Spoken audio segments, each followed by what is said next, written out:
Mini screen താരം അനുശ്രീയുടെ വിവാഹവും വിവാഹമോചനവും എല്ലാം സോഷ്യൽ മീഡിയയിൽ വലിയ രീതിയിൽ ചർച്ചയായിരുന്നു.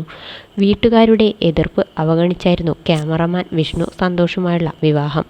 ഗർഭിണിയായതോടെ അമ്മയുമായി വീണ്ടും അടുത്തു. എന്നാൽ പ്രസവത്തിന് ശേഷം ഇരുവരും പിരിയുകയായിരുന്നു. അമ്മ തങ്ങളെ തമ്മിൽ അകറ്റിയെന്നായിരുന്നു വിഷ്ണുവിൻ്റെ ആരോപണം.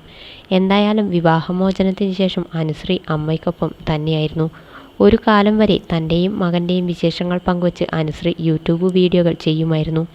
എന്നാൽ പെട്ടെന്നൊരു സുപ്രഭാതത്തിൽ 50,000-ത്തിലധികം സബ്സ്ക്രൈബേഴ്സുള്ള ചാനൽ ഡിലീറ്റ് ചെയ്യുകയും എല്ലാവരിൽ നിന്നും അപ്രത്യക്ഷയാവുകയും ചെയ്തു.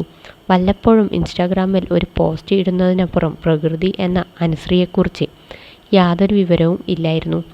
ഇപ്പോഴിതാ കാലങ്ങൾക്ക് ശേഷം ഒരു ഇൻസ്റ്റാഗ്രാം വീഡിയോ പങ്കുവച്ചെത്തിയിരിക്കുകയാണ് നടി. വീഡിയോയിൽ അനുശ്രീയുടെ നെറുകയിൽ സിന്ദൂരം ഇട്ടത് കാണാം. ഇതോടെ വീണ്ടും വിവാഹിതയായോ, ആരാണ് ഭർത്താവ് എന്നൊക്കെ ചോദിച്ചുകൊണ്ടുള്ള കമൻറ്റുകൾ വരുന്നു. ഡാൻസിലൂടെ താൻ തിരിച്ചു വരുന്നതിനെക്കുറിച്ചാണ് വീഡിയോയിൽ അനുശ്രീ സംസാരിക്കുന്നത്. കുറേ നാളുകൾക്ക് ശേഷം ഞാൻ വീഡിയോയിലൂടെ തിരിച്ചു വരികയാണ്. എല്ലാവരും ചോദിക്കുന്നുണ്ട്, അനു എവിടെ, എങ്ങോട്ട് പോയി, കളഞ്ഞു പോയോ എന്നൊക്കെ. സത്യത്തിൽ ഞാൻ കുറച്ച് തിരക്കിലായിരുന്നു. കുറേ കാലം അഭിനയം, പിന്നെ ട്രാജഡീസ്, ലൈഫ് ട്രോമ, അങ്ങനെ ഒരുപാട് കാര്യങ്ങൾ കഴിഞ്ഞതിന് ശേഷം ഞാൻ കരുതി ഇനി കുറച്ചു കാലം എൻ്റെ ഇഷ്ടങ്ങളിലേക്ക് ഫോക്കസ് ചെയ്യാമെന്ന്. അതുകൊണ്ട് ഇപ്പോൾ ഞാനൊരു ഡാൻസ് സ്കൂളിൽ ചേർന്നു. ഭരതനാട്യം തന്നെയാണ് എന്ന് അനുശ്രീ പറയുന്നു.